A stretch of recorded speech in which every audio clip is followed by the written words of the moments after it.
ಗ್ರಂಥಾಂತರಂಗದಲ್ಲಿ doctor KS. Narayanachar ಇವರು ಬರೆದ ರಾಮಾಯಣ ರೋಚಕ ಕಥಾಮಾಲಿಕೆ 1 ಶ್ರೀರಾಮಾಯಣ ಪಾತ್ರ ಪ್ರಪಂಚ 6ನೆಯ ಅಧ್ಯಾಯ ಭರತ. ಇಂದಿನ ಜಗತ್ತಿಗೆ ಸದಾ ಆದರ್ಶಪ್ರಾಯನಾಗಿ, ಧರ್ಮಾತ್ಮನಾಗಿ, ತ್ಯಾಗಮೂರ್ತಿಯಾಗಿ ರಾಮಾಯಣ ಪಾತ್ರಗಳಲ್ಲಿ ರತ್ನಪ್ರಾಯನಾಗಿರುವವನು ಭರತ. ಅಯೋಧ್ಯಾಕಾಂಡದ ಉತ್ತರಾರ್ಧದ ಕಥೆಗೆ ಇವನೇ ನಾಯಕನಾದ್ದರಿಂದ ಅದನ್ನು ಭರತಕಾಂಡವೆನ್ನಲು ಯಾವ ಅಡ್ಡಿಯೂ ಇಲ್ಲ. ಯಾವ ಲೋಭಕ್ಕೂ ಇವನ ಮನಸ್ಸು ಒಡಂಬಡದಷ್ಟು ಇವನು ಧರ್ಮದಲ್ಲಿ ಸ್ಥಿರ ಬುದ್ಧಿಯುಳ್ಳವನು. ವಿನಾಕಾರಣ ಹೊತ್ತುಕೊಳ್ಳಬೇಕಾಗಿ ಬಂದ ಅಪವಾದಕ್ಕೆ ಇವನಷ್ಟು ಪ್ರಾಯಶ್ಚಿತ್ತ ಮಾಡಿಕೊಂಡವರು ವಿರಳ. ಇಕ್ಷ್ವಾಕು ಕುಲಕ್ಕೆ ಇವನು ಭೂಷಣ. ಅವನ ಆಡಳಿತ ಕಾಲ ರಾಮರಾಜ್ಯಕ್ಕಿಂತ ಹೆಚ್ಚು ಸಮೃದ್ಧವಾಗಿ ಶಾಂತವಾಗಿತ್ತೆಂಬುವ ಕವಿಗಳ ಮಾತು ಉತ್ಪ್ರೇಕ್ಷೆಯಲ್ಲ. ಇವನ ಹೆಸರೇ ಇಂದಿಗೂ ನಮ್ಮ ದೇಶದ ಹೆಸರಿಗೆ ಅಂಟಿಕೊಂಡಿರುವುದೇ ಸಾಕ್ಷಿ. ಕವಿ ಚಕ್ರವರ್ತಿ ಕಂಬರು ಹೇಳಿದಂತೆ, ಆಯಿರಂ ಇರಾಮರ್ ನೀನ್ ಕೇಳ್ ಅವರೋ ತೆರಿಯನ್. ಅಯೋಧ್ಯಾಕಾಂಡದ ಗುಹಪ್ಪಡಲಂ 35ನೇ ಪದ್ಯ.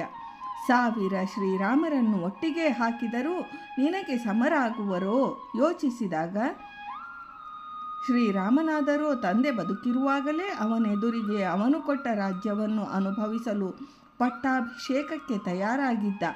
ಭರತನು ತಾಯಿಯ ಮಾತಿನಂತೆ ತಂದೆಯ ಭರತನಿಗೆ ರಾಜ್ಯವನ್ನು ಕೊಟ್ಟರೂ ಇದು ಪಾಪದ ಫಲವೆನ್ನುತ್ತಾ ಮುಖದಲ್ಲಿ ಚಿಂತಾಕ್ರಾಂತತೆಯನ್ನು ತೋರಿ ಅಣ್ಣನಿರುವೆಡೆಗೆ ಬಂದು ಅವನಿಗೆ ರಾಜ್ಯ ಒಪ್ಪಿಸಲು ಅಂಗಲಾಚಿದನೆಂದರೆ ಯೋಚಿಸಿ ನೋಡಿ. ರಾಮ ಹೆಚ್ಚೋ ಭರತ ಹೆಚ್ಚೋ? ಕಂಬರಾಮಾಯಣದಲ್ಲಿ ಈ ಮಾತುಗಳನ್ನಾಡುವವನು ಗುಹ. ಅಂತರಂಗದ ಆಳ ರಾಮ ಪ್ರೀತಿಯಿಂದ ಭರತನನ್ನು ನಾನಾ ಬಗೆಗಳಲ್ಲಿ ಶೋಧಿಸಿದ ನಂತರ ಅವನಾಡುವ ಈ ಪ್ರಶಸ್ತಿ ವಾಕ್ಯ ಎಷ್ಟು ಸತ್ಯ! ತಾನಾಗಿಯೇ ಬಯಸದೇ ಬಂದ ಅಧಿಕಾರವನ್ನು ಅದು ತನಗೆ ಸಲ್ಲದೆಂದು ಸ್ಥಿರ ಧರ್ಮ ಬುದ್ಧಿಯಿಂದ ಸಲ್ಲಬೇಕಾದವನಿಗೆ ಅದನ್ನು ಒಪ್ಪಿಸಿದವರು ಇತಿಹಾಸದಲ್ಲಿ ಎಷ್ಟು ಜನರುಂಟು? ಮುಂದೆ ವಿಧಿ ಇಲ್ಲದೆ ರಾಮ ಪ್ರತಿನಿಧಿಯಾಗಿ ರಾಜ್ಯವಾಳಲೇಬೇಕಾಗಿ ಬಂದರೂ ವಿರಕ್ತನಾಗಿರುತ್ತಾ ಕೇವಲ ಉಸ್ತುವಾರಿ ಆಡಳಿತಗಾರನಾಗಿ ಮಾತ್ರ 14 ವರ್ಷಗಳಷ್ಟು ದೀರ್ಘಕಾಲ ಆಳಿದರೂ ಅಧಿಕಾರದ ಮದ ನೆತ್ತಿಗೇರದೆ, ಭೋಗದ ಕೆಸರು ಮೈಗೆ ಹತ್ತದೆ, ಸನ್ಯಾಸಿಯಂತೆ ಸಕಲ ವಿಧದಲ್ಲೂ ಬದುಕಿ ಇದೆಲ್ಲ ರಾಮನ ಸ್ವತ್ತು, ಈಶಾವಾಸ್ಯಮಿದಂ ಎಂಬ ಸನಾತನ ಭಾರತೀಯ ಶ್ರದ್ಧೆಯಿಂದ ಗಾಂಧಿಯವರು ಹೇಳುತ್ತಿದ್ದ ಟ್ರಸ್ಟಿಶಿಪ್ ತತ್ವಾಧಾರಿತವಾಗಿ ಆಳಿದ ಮಹಾಪುರುಷ ಭರತ. ಭ ಎಂದರೆ ಭಾವ, ರ ಎಂದರೆ ರಾಗ, ತ ಎಂದರೆ ತಾಳವೆಂದು ಭಗವಂತನ ಅವತಾರಿಯಾದ ಶ್ರೀರಾಮನ ಭಾವಜ್ಞನಾಗಿ, ರಾಗಜ್ಞನಾಗಿ, ತಾಳಜ್ಞನಾಗಿ ರಾಜ್ಯಭಾರವನ್ನು ಈಶ ಭಾವವನ್ನರಿತು ಈಶ ಪ್ರೇಮಾನುಸಾರವಾಗಿ ಈಶನ ತಾಳಕ್ಕೆ, ಲಯಕ್ಕೆ, ರಿದಮ್ಗೆ ಅನುಗುಣವಾಗಿ ರಾಜ್ಯ ತಂತ್ರವನ್ನು ನಿರ್ವಹಿಸಿದ ಇವನು ಸಮಾಧಿಕನೆರು ಇತಿಹಾಸದಲ್ಲಿ ಇಲ್ಲವೆಂದು ಹಿರಿಯರ ಅಭಿಪ್ರಾಯ. ಭರತ ಚಿಕ್ಕಂದಿನಲ್ಲಿ ಬೆಳೆದದ್ದು ಮಾತಾಮಹನ ಮನೆಯಲ್ಲಿ. ಕಾರಣವೇನೇ ಇರಲಿ, ಚಿಕ್ಕಂದಿನಿಂದಲೇ ಇವನು ತಾಯಿ ತಂದೆಯರ ಪ್ರೀತಿಯಿಂದ ವಂಚಿತನಾದನೆಂದು ಒಂದು ದೃಷ್ಟಿಯಿಂದ ಹೇಳಿದರೆ ತಪ್ಪಾಗಲಾರದು. ಭರತನಿಗೆ ಈ ಪುತ್ರನ ಮೇಲೆ ಪ್ರೀತಿ ಇರಲಿಲ್ಲವೆಂದು ಇದರ ಅರ್ಥವಲ್ಲ. ಕೈಕೇಯಿಗೂ ಸಹ. ಆದರೆ ಆ ಪ್ರೀತಿಯ ಸವಿಯನ್ನು ಭರತ ಉಣಲಿಲ್ಲ. ಆದರೆ ಅವನು ಬೆಳೆದಲ್ಲಿ ಪ್ರೀತಿಗೇನೂ ಕೊರತೆ ಇರಲಿಲ್ಲ. ಅಜ್ಜ, ಸೋದರ ಮಾವ ಪ್ರೇಮ ವರ್ಷದಲ್ಲೇ ಇವನನ್ನು ಸುರಿದರು. ಸನ್ನಿಕರ್ಷಾತ್ ಸೌಹಾರ್ದೋ ಜಾಯತೆ ಸ್ಥಾವರೀಶ್ವಪಿ. ಹತ್ತಿರವಿದ್ದರೆ ಗಿಡಮರಗಳ ಮೇಲೆಯೂ, ದೂರದಲ್ಲಿರುವ ಬಾಂಧವರ ಮೇಲೆಗಿಂತ ಪ್ರೀತಿಯು ಅಧಿಕವಾಗಿ ಹುಟ್ಟಿ ಬೆಳೆಯುವುದು ಎಂಬ ಮಂಥರೆಯ ಮಾತು ನಿಜವಾಗಿದ್ದರೆ, ಭರತನಿಗೆ ಶ್ರೀರಾಮನ ಮೇಲೂ, ತಂದೆಯ ಮೇಲೂ, ಕೌಸಲ್ಯ ಮೊದಲಾದ ಮಹಾನುಭಾವರ ಮೇಲೂ ತನ್ನ ಅಜ್ಜ ಸೋದರ ಮಾವನ ಮೇಲಿನಷ್ಟು ಪ್ರೀತಿ ಬರಬಾರದಾಗಿತ್ತು. ಆದರೆ ಅದು ಸಾಂದ್ರವಾಗಿಯೇ ಬಲಿತು ಬೆಳೆಯಿತು. ಅದೇ ಅವನ ಸ್ಥಿರ ಧರ್ಮ ಕಾರಣವೂ ಬೇರೂ ಆಯಿತು. ವಸ್ತು ಪ್ರೀತಿಗೆ ಅವನು ಸಾಮೀಪ್ಯವೆಂಬ ಮಾನದಂಡದಿಂದಕ್ಕಿಂತ ಅದರ ಗುಣವೆಂಬ ವಿವೇಕದ ಮಾನದಂಡವನ್ನೇ ಉಪಯೋಗಿಸಿದ. ಅದೇ ಭರತನ ದೊಡ್ಡತನ. ಇಲ್ಲಿ ಹುಟ್ಟಿ ಎಲ್ಲೋ ಬೆಳೆದರೂ ಈ ದೇಶವನ್ನು ಅವನು ಮರೆಯಲಿಲ್ಲ, ಕಡಿಮೆ ಪ್ರೀತಿಸಲಿಲ್ಲ. ಮಾತಾಮಹನ ಊರಿಗೆ ಹೋದವನು ಇತ್ತ ನಡುವೆ ಬರಲೇ ಇಲ್ಲವೆಂದೂ ಹೇಳಬೇಡಿ. ಹಾಗೆ ಬಂದ ಎಲ್ಲ ಸಂದರ್ಭಗಳನ್ನು ವಾಲ್ಮೀಕಿ ಬರೆಯಲಿಲ್ಲವೆಂದರೂ ಅದು ಅವನ ಕೃತಿಗೆ ಅನವಶ್ಯವೆಂದು ಬಿಟ್ಟಿದ್ದೇ ಹೊರತು ಅಸಂಭವವೆಂದಲ್ಲ. ಮುಖ್ಯವಾದ ಉತ್ಸವ ಕಾಲಗಳಲ್ಲೂ ತಂದೆ ಬಯಸಿದ ಕಾಲದಲ್ಲೂ ಭರತ ಬಂದೇ ಇರುತ್ತಿದ್ದ. ಹಾಗೆ ಹತ್ತಿರವಿರದಾಗಲೂ ದಶರಥ ಒಳ್ಳೆಯ ಹೂಮಾಲೆಗಳನ್ನು ಕಂಡರೆ ನನ್ನ ಭರತನ ಮುಡಿಗೆ ಇದೆಷ್ಟು ಚಂದ ಎಂದು ಅವನನ್ನು ನೆನೆಸಿ ಕಣ್ಣೀರಿಡುತ್ತಿದ್ದನಂತೆ. ಒಳ್ಳೆಯ ಪಟ್ಟು ಪೀತಾಂಬರಗಳನ್ನು ಕಂಡರೆ ಇದು ನನ್ನ ಮಗ ಭರತನಿಗೆಷ್ಟು ಚೆನ್ನು ಎಂದು ದಶರಥ ಮೊದಲೇ ತೆಗೆದಿಡುತ್ತಿದ್ದನಂತೆ. ನಾನಾ ದೇಶ ವಿದೇಶಗಳಿಂದ ಬಂದ ಅಪರೂಪದ ವಸ್ತುಗಳನ್ನು ಕಂಡರೆ ಅನುಕೂಲಸ್ಥರಾದ ತಂದೆ ತಾಯಂದಿರು ಇಂದಿಗೂ ದೂರಸ್ಥರಾದ ಪುತ್ರ ಪುತ್ರಿಯರನ್ನು ನೆನೆದು ಅವರಿಗೆಂದು ಅದನ್ನು ಕೊಂಡಿಡುವುದುಂಟಲ್ಲವೇ. ಇಂಥ ದಶರಥನ ಪ್ರೀತಿಗೆ ಪಾತ್ರನಾದ ಭರತ ಅಂದು ತಲೆಯಲ್ಲಿ ಜಟೆ ಧರಿಸಿ ನಾರು ಮಡಿಯುಟ್ಟು ತನಗಾರೂ ವನವಾಸ ವಿಧಿಸದೆಯೇ ಬಂದು ನೆಲದಲ್ಲಿಯೇ ತನ್ನೆದುರು ಬಿದ್ದುದನ್ನು ಕಂಡು ಶ್ರೀರಾಮ ತಂದೆಯನ್ನು ನೆನೆದು ತಮ್ಮನಿಗಾಗಿ ಶೋಕಿಸಿದನೆಂದು ಜಟಿಲಂ ಚೀರವಸನಂ ಪ್ರಾಂಜಲಿಂ ಪತಿತಂ ಭುವಿ 1001ನೇ ಶ್ಲೋಕ. ಈ ಅದ್ಭುತ ಭಾವವನ್ನು ಈ ಅದ್ಭುತ ಶ್ಲೋಕ ವ್ಯಾಖ್ಯಾನದಲ್ಲಿ ನಂಬಿಳ್ಳೈ ಎಂಬ ಆಚಾರ್ಯ ಮಹನೀಯರು ಮಾಡಿದ್ದಾರೆ.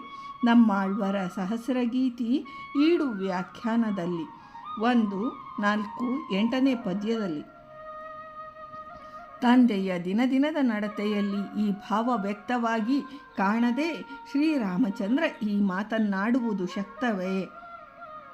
ಭರತನಿಗೆ ಜನ್ಮಭೂಮಿಯ ಪ್ರೇಮವೂ ಮಾತಾ ಪಿತೃ ಸೋದರಾದಿಗಳ ಪ್ರೇಮವೂ ಎಷ್ಟು ಉತ್ಕಂಠೆ ನಾಸ್ಟಾಲಜೆ ಈ ಆಳಕ್ಕಿದ್ದಿತೆಂಬುದಕ್ಕೆ ರಾಮಾಯಣ ಪ್ರಮಾಣವಿತ್ತಿದೆ.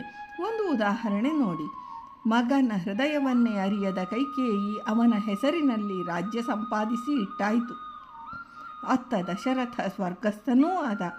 ಈ ಮಾತನ್ನು ಕೇಳಿದರೆ ಅಲ್ಲಿಂದಲೇ ಭರತ ಹೃದಯಾಘಾತದಿಂದ ಎಲ್ಲಿ ಸತ್ತು ಬಿಡುವನೋ ಎಂದಂಜಿ ಶೂರನೂ ಚತುರನೂ ಧೀರನೂ ಆದ ವಸಿಷ್ಠ ಮಹರ್ಷಿಯು ದೂತರಿಗೆ ಭರತನನ್ನು ಶೀಘ್ರವಾಗಿ ಕರೆತರುವಂತೆ ಹೇಳಿ ಅವರು ಅವನಿಗೆ ಯಾವ ಎಷ್ಟು ಮಾತುಗಳನ್ನು ಮಾತ್ರವೇ ಆಡತಕ್ಕದ್ದೆಂದು ಹೇಳಿ ನಿಯಮಿಸಿದ್ದ.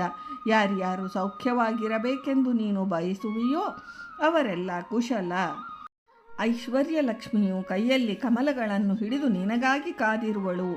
ರಥವನ್ನು ಬೇಗನೆ ಏರು. ಕುಶಲಾಸ್ತೆ ನರವ್ಯಾಘ್ರ ಯೇಷಾಂ ಕುಶಲಮಿಚ್ಛಸಿ ಶ್ರೀಶ್ಚ ತ್ವಾಂ ವೃಣತೆ ಪದ್ಮ ಯುಜ್ಯತಾಂ ಚಾಪಿತೆ ರಥ.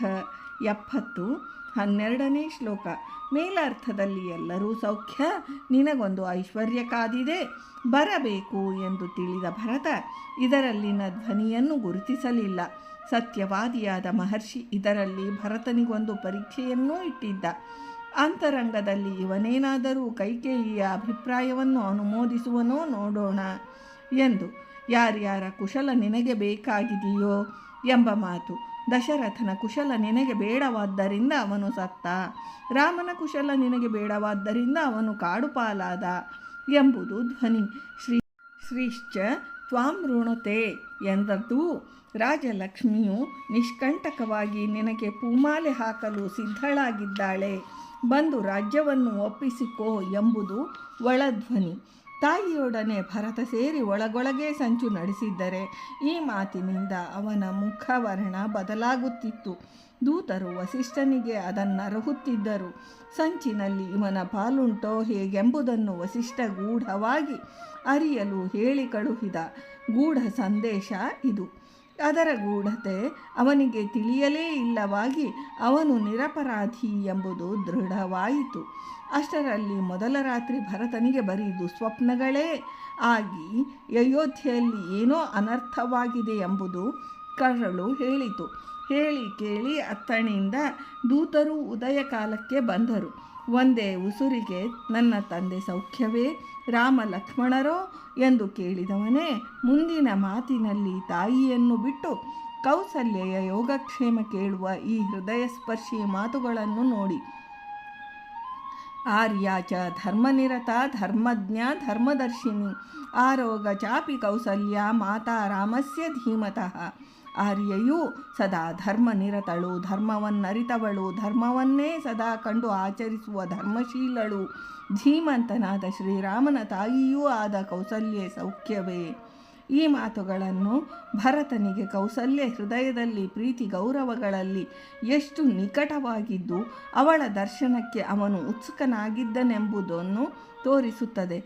ಮುಂದಿನ ಮಾತಿನಲ್ಲಿ ಸುಮಿತ್ರಾದೇವಿಯನ್ನು ಕುರಿತು ಧರ್ಮಜ್ಞ ಎಂದು ಕರೆದು ಅವಳ ಸೌಖ್ಯವನ್ನು ವಿಚಾರಿಸಿದ ನಂತರ ತನ್ನ ತಾಯಿಯನ್ನು ಹಠಮಾರಿ, ಚಂಡಿ, ಜಗಳಗಂಟಿ, ಕೋಪಿಷ್ಠೆ, ಅಹಂಕಾರಿ, ಅಜ್ಞಾನಿ ಎಂದೂ ವರ್ಣಿಸಿ ಕ್ಷಮೆ ಕೇಳಿರುವುದನ್ನು ಗಮನಿಸಿದರೆ ಅಯೋಧ್ಯೆಯತ್ತ ಇವನ ಹೃದಯ ಎಳೆಯುತ್ತಿದ್ದುದು ರಾಮ, ಲಕ್ಷ್ಮಣ, ದಶರಥ, ಕೌಸಲ್ಯೆ, ಸುಮಿತ್ರೆಯರ ಸಲುವಾಗಿಯೇ ವಿನಃ ತನ್ನ ತಾಯಿಗಾಗಿ ಅಲ್ಲ ಎಂಬುದು ಸ್ಪಷ್ಟಪಡುತ್ತದೆ. ಆ ತಾಯಿ ಮಗನನ್ನು ಅರಿಯದೇ ಹೋದಳು, ಇನ್ನೆಂಥ ಪ್ರೀತಿ ತೋರಿಯಾಳು. ಹಾಗೆ ತೋರದ ಪ್ರೀತಿಯಿಂದ ಇವನು ವಂಚಿತನಾಗಲೂ ಇಲ್ಲ ಅಲ್ಲವೇ. ಯಾರನ್ನು ಸರಿಯಾಗಿ ಅರಿಯುವುದೇ ಒಂದು ರೀತಿಯಲ್ಲಿ ಪ್ರೀತಿ ತೋರಿದಂತೆ. ಕೈಕೇಯಿಯ ಮೌಲ್ಯಗಳೇ ಬೇರೆ, ಭರತನದೇ ಬೇರೆ. ಅವಳಿಗೆ ಒಡವೆ, ವಸ್ತ್ರ, ಭೋಗ, ಐಶ್ವರ್ಯ, ಅಧಿಕಾರಗಳತ್ತ ಒಲವು. ಇವನಿಗೆ ಪ್ರೀತಿ, ವಿಶ್ವಾಸ, ಸೌಭಾತ್ರ, ಆದರ್ಶ, ಧರ್ಮ, ಸತ್ಯಗಳತ್ತ ಒಲವು. ಇದು ಶ್ರೇಯಸ್ಸು, ಅದು ಪ್ರೇಯಸ್ಸು. ದೂರಮೇತೆ ವಿಪರೀತೆ ವಿಶೂಚಿಹಿ. ಎರಡೂ ಉತ್ತರ ದಕ್ಷಿಣ ಧ್ರುವಗಳಂತೆ ಬೇರೆ ದಿಕ್ಕಿನತ್ತ ಇದ್ದು ಬಹುದೂರ ಸೇರುವ ಸಂಭವವೇ ಇಲ್ಲ ಎಂದು ಉಪನಿಷತ್ತು ಹೇಳಿದಂತೆ ಕೈಕೇಯಿಗೆ ದಶರಥನ ಗುಣವಾಗಲಿ ಮಗನ ಯೋಗ್ಯತೆಯಾಗಲಿ ತಿಳಿಯಲೇ ಇಲ್ಲ. ಯಾಜ್ಞವಲ್ಕರನ್ನು ಕೈಹಿಡಿದು ಕಾತ್ಯಾಯಿನಿ ಅವರು ಎಷ್ಟು ತಿಳಿದರೋ ಶ್ರೀರಾಮಾನುಜರ ಕೈಹಿಡಿದು ಅವರ ಹೃದಯ ವೈಶಾಲ್ಯ ರಕ್ಷಾಂಬಾಳಿಗೆ ಎಷ್ಟು ತಿಳಿಯಿತೋ ಕೈಕೇಯಿಯ ತಿಳುವಳಿಕೆಯ ಶಕ್ತಿಯೂ ಅಷ್ಟೇ ಕಡಿಮೆ ಮಟ್ಟದ್ದಾಗಿ ಉಳಿಯಿತು. ಈ ತಾಯಿಯಲ್ಲಿ ಅವನಿಗೆ ಬಹಳ ಆಕರ್ಷಣೆ ಬಾರದೆಯೇ ಕೌಸಲ್ಯೆ ಸುಮಿತ್ರೆಯರನ್ನೇ ತನ್ನ ತಾಯಿ ಎಂದು ಪೂಜಿಸುತ್ತಿದ್ದರೂ ನಾಮ ಮಾತ್ರಕ್ಕೆ ಮಾತೆ ಎಂಬ ಗೌರವ ಇದ್ದೇ ಇತ್ತು. ಅವಳ ದುರ್ಗುಣ ನೆನೆದಾಗ ಸಿಡಿಮಿಡಿಗೊಳ್ಳುತ್ತಿದ್ದ. ದುರ್ಗುಣಿಯಾದರೂ ತಾಯಿ ತಾಯಿಯೇ ಎಂಬಂತೆ ಇಲ್ಲಿ ಅಳೆಯುವುದಾದರೆ ಭರತನನ್ನು ಪುರಾಣದ ಪ್ರಹ್ಲಾದನನ್ನು ದೋಷಿ ಎನ್ನಬೇಕಾಗುತ್ತದೆ. ಈ ಮೌಲ್ಯದ ಪರಾಮರ್ಶೆಯ ವಿಸ್ತಾರ ಲಕ್ಷ್ಮಣನ ಪಾತ್ರ ವಿವೇಚನೆಯಲ್ಲಿ ಬರುವುದನ್ನು ಎದುರು ನೋಡಿ. ಭರತನ ಪಾತ್ರದ ಪರಿಚಯದ ಮುಂದುವರೆದ ಭಾಗವನ್ನು ನಾಳೆ ನೋಡೋಣ. ಇಂದಿನ ಈ ಭಾಗವನ್ನು ವೃಂದಾವನ ವಿಹಾರಿ ಶ್ರೀಕೃಷ್ಣನಿಗೆ ಸಮರ್ಪಣಾ ಮಾಡ್ತೇನೆ. ಶ್ರೀಕೃಷ್ಣಾರ್ಪಣಮಸ್ತು.